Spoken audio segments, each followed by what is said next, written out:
This recipe makes an incredibly tasty low-carb bread, about 16 slices, and each slice has 17 grams of carbohydrates. However, there are 11 grams of fiber in each slice, which makes the net carbs only 6 grams of carbs.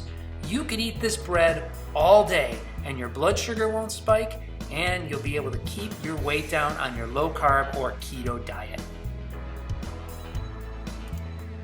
At this point, you might want to stop the video and make a grocery list, because a lot of the ingredients that are in this bread are unique and you might not have them lying around the house.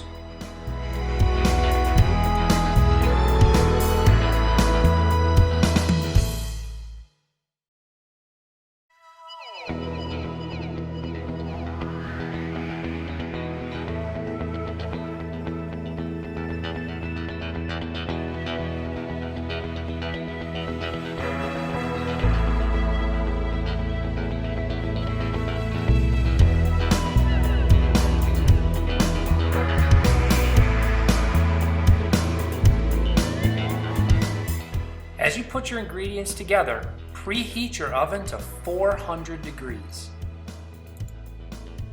I like to make this recipe in 2 separate bowls. So in the first bowl, crack your 6 eggs.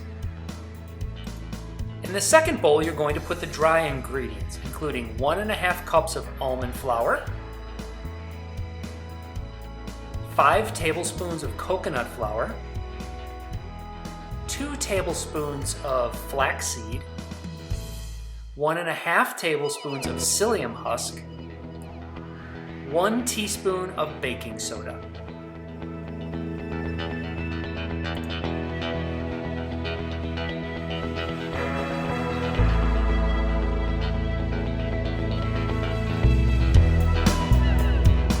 Then you're going to take 1 tablespoon of butter and 1 tablespoon of virgin coconut oil.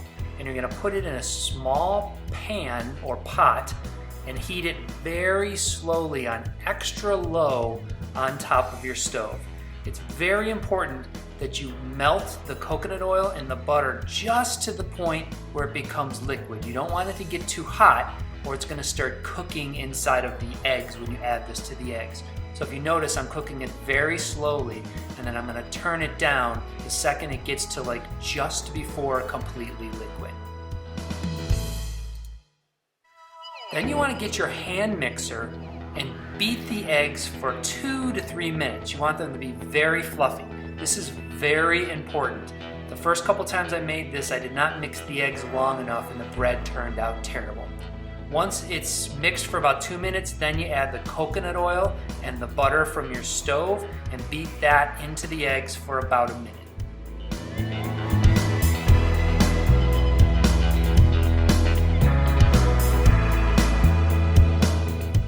And then with your hand mixer, you're going to take the liquid part of the recipe in the bowl and very slowly mix it into the dry parts. This shouldn't take very long. It only takes about 30 seconds for you to get it all mixed, and you don't want to mix it too much or it becomes too much of a liquid. You want it to remain very doughy. And then you're going to allow this mixture to sit for about 15 minutes before putting it into the oven. While your mixture is setting for 15 minutes, you want to grease your baking loaf pan. I use olive oil, but you can use the coconut oil or you can use the butter. This bread takes very well to spices, so depending on what your mood is, you could add whatever spices you want. If you want to do an Italian bread, you could add a little garlic powder and onion powder. If you'd like to add a curry mix or a parsley sage mix, whatever you like to have in your bread. The bread takes very well the spices, as I've said, and you're gonna really love experimenting with different tastes. After the bread sits for 15 minutes, you can then put it into the loaf pan and then into the oven at 400 degrees for 30 minutes.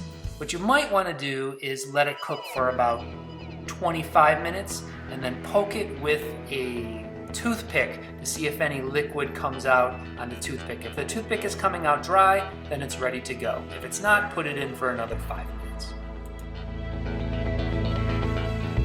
After you let the bread sit for a little while to cool, go ahead and pop it out of the pan and slice it up. Now, I have to warn you, it's not like regular bread, but if you're on a low carb or keto diet, it does the trick.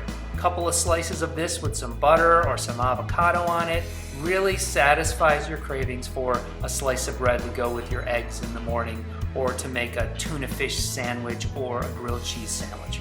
Give it a try and let me know what you think.